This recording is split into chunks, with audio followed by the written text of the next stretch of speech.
ಹಿರಿಯ ನಟ ಸರಿಗಮ ವಿಜಯ್ ಆರೋಗ್ಯದಲ್ಲಿ ಏರುಪೇರಾಗಿದೆ.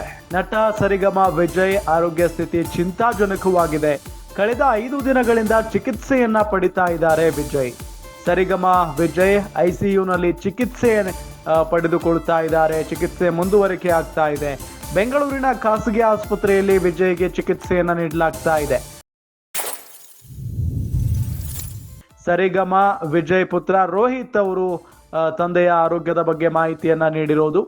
ಹಿರಿಯ ನಟ ಸರಿಗಮ ವಿಜಯ್ ಆರೋಗ್ಯದಲ್ಲಿ ಏರುಪೇರಾಗಿರೋದು. ನಟ ಸರಿಗಮ ವಿಜಯ್ ಆರೋಗ್ಯ ಸ್ಥಿತಿ ಚಿಂತಾಜನಕವಾಗಿದೆ. ಕಳೆದ 5 ದಿನಗಳಿಂದ ಅವರು ಆಸ್ಪತ್ರೆಯಲ್ಲೇ ಇದ್ದಾರೆ. ಚಿಕಿತ್ಸೆಯನ್ನ ಪಡೆದುಕೊಳ್ತಾ ಇದ್ದಾರೆ. ಅವರ ವಯೋಸಹಜ ಕಾಯಿಲೆಯಿಂದ ಬಳಲ್ತಾ ಇರೋದು ಸರಿಗಮ ವಿಜಯ್. ಈ ಕನ್ನಡ ಚಿತ್ರರಂಗದಲ್ಲಿ ಅವರದ್ದೇ ಆದಂತ ಒಂದು ಹಾಸ್ಯ ಪ್ರಜ್ಞೆಯಿಂದ ಅವರು ಗುರುತಿಸಿಕೊಂಡಂತವರು. ಸರಿಗಮ ವಿಜಯ್ ಅಂತ ಹೇಳಿನೇ ಅವರನ್ನ ಗುರುತಿಸ್ತಾರೆ ಇವತ್ತು ಕೂಡ. ಆದ್ರೆ ಅಂತ ಒಬ್ಬ ವ್ಯಕ್ತಿ ಅಥವಾ ಕಲಾವಿದ ಇವತ್ತು ಐಸಿಯುನಲ್ಲಿ ಸಾವು ಬದುಕಿನ ನಡುವೆ ಹೋರಾಡ್ತಾ ಇರೋದು ನಿಜಕ್ಕೂ ಕೂಡ ಬಹಳ ನೋವಿನ ಸಂಗತಿ. ಬೆಂಗಳೂರಿನ ಖಾಸಗಿ ಆಸ್ಪತ್ರೆಯಲ್ಲಿ ವಿಜಯ್ಗೆ ಚಿಕಿತ್ಸೆಯನ್ನ ನೀಡಲಾಗ್ತಾ ಇದೆ. ಸರಿಗಮ ವಿಜಯ್ ಪುತ್ರ ರೋಹಿತ್ ಅವರು ಮಾಹಿತಿಯನ್ನ ನೀಡಿದ್ದಾರೆ. ಹಿರಿಯ ನಟ ಸರಿಗಮ ವಿಜಯ್ ಆರೋಗ್ಯದಲ್ಲಿ ಏರುಪೇರಾಗಿದೆ. ನಟ ಸರಿಗಮ ವಿಜಯ್ ಆರೋಗ್ಯ ಸ್ಥಿತಿ ಚಿಂತಾಜನಕವಾಗಿದೆ.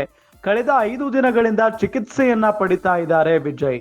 ಸರಿಗಮ ವಿಜಯ್ ಐಸಿಯುನಲ್ಲಿ ಚಿಕಿತ್ಸೆ ಪಡೆದುಕೊಳ್ತಾ ಇದ್ದಾರೆ. ಚಿಕಿತ್ಸೆ ಮುಂದುವರಿಕೆ ಆಗ್ತಾ ಇದೆ. ಬೆಂಗಳೂರಿನ ಖಾಸಗಿ ಆಸ್ಪತ್ರೆಯಲ್ಲಿ ವಿಜಯ್ಗೆ ಚಿಕಿತ್ಸೆಯನ್ನ ನೀಡಲಾಗ್ತಾ ಇದೆ. ಸರಿಗಮ ವಿಜಯ್ ಪುತ್ರ ರೋಹಿತ್ ಅವರು ತಂದೆಯ ಆರೋಗ್ಯದ ಬಗ್ಗೆ ಮಾಹಿತಿಯನ್ನ ನೀಡಿರೋದು.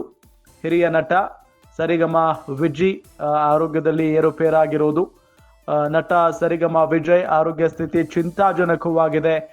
ಕಳೆದ 5 ದಿನಗಳಿಂದ ಅವರು ಆಸ್ಪತ್ರೆಯಲ್ಲೇ ಇದ್ದಾರೆ. ಚಿಕಿತ್ಸೆಯನ್ನ ಪಡೆದುಕೊಳ್ತಾ ಇದ್ದಾರೆ. ಅವರ ವಯೋಸಹಜ ಕಾಯಿಲೆಯಿಂದ ಬಳಲ್ತಾ ಇರೋದು ಸರಿಗಮ ವಿಜಯ್. ಈ ಕನ್ನಡ ಚಿತ್ರರಂಗದಲ್ಲಿ ಅವರದ್ದೇ ಆದಂತ ಒಂದು ಹಾಸ್ಯ ಪ್ರಜ್ಞೆಯಿಂದ ಅವರು ಗುರುತಿಸಿಕೊಂಡಂತವರು.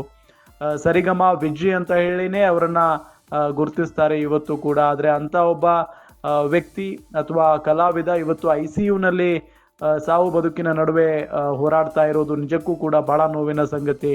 ಬೆಂಗಳೂರಿನ ಖಾಸಗಿ ಆಸ್ಪತ್ರೆಯಲ್ಲಿ ವಿಜಯ್ಗೆ ಚಿಕಿತ್ಸೆಯನ್ನ ನೀಡಲಾಗ್ತಾ ಇದೆ. ಸರಿಗಮ ವಿಜಯ್ ಪುತ್ರ ರೋಹಿತ್ ಅವರು ಮಾಹಿತಿಯನ್ನ ನೀಡಿದ್ದಾರೆ.